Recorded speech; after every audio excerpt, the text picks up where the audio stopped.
मंत्रालयात बैठकीचं आयोजन, रिक्षा चालकांच्या या संपूर्ण बैठकी संदर्भात मंत्री सरनाईकांची प्रतिक्रिया। मराठी आलीच पाहिजे, पण जोर जबरदस्ती योग्य नाही। मारझोड नको, नियोजनबद्ध पद्धतीने लोकांना सोबत घेतलं पाहिजे। रिक्षा टॅक्सी चालकांबाबत मराठी सक्तीच्या निर्णयानंतर प्रवीण दरेकरांकडून भाजपची भूमिका स्पष्ट। भाजपच्या मोर्चा दरम्यान वाहतूक कोंडीमुळे महाजनांवर संतापलेल्या महिलेविरोधात गुणरत्न सदावर्तेंची मुलगी मैदानात।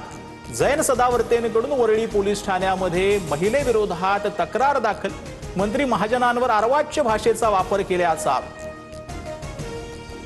भाजपमधील पराभूत उमेदवारांना विधान परिषदेत संधी नाही, सूत्रांची माहिती। संघटनेत काम करणाऱ्या नव्या चेहऱ्यांना संधी द्या, भाजपच्या वरिष्ठ नेत्यांचं स्पष्ट मत, सूत्रांची माहिती।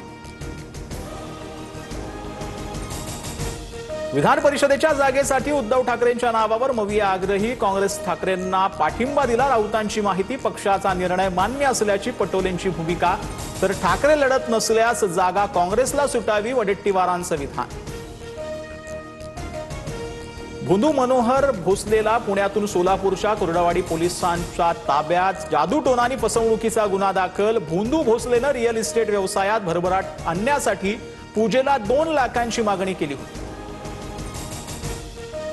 भोंदू राजेंद्र गडगे प्रकरणामध्ये 200 पेक्षा जास्त व्हिडिओ पोलिसांच्या हाती। सर्व व्हिडिओ तपासणीसाठी फॉरेन्सिक लॅबमध्ये पाठवण्यात येणार, तर गडगेच्या दत्तधाममधून 90 पेक्षा जास्त औषधही जप्त। वैष्णवदेवी मंदिरात अर्पण केले जाणारे चांदीचे दागिने बनावट। 550 कोटींच्या चांदीपैकी फक्त 30 कोटींची चांदी खरी। 20 टन चांदीच्या दागिन्यांपैकी केवळ 5% चांदी शुद्ध।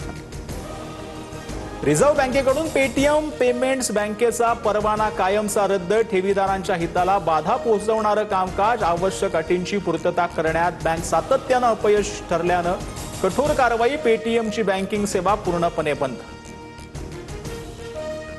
पुण्यातील वारजे भागात सलूनमध्ये 3 ते 4 जणांकडून गोळीबार, 2 जण जखमी, 1 आरोपी पोलिसांच्या ताब्यात। फॉरेन्सिक टीमकडून घटनास्थळी तपास।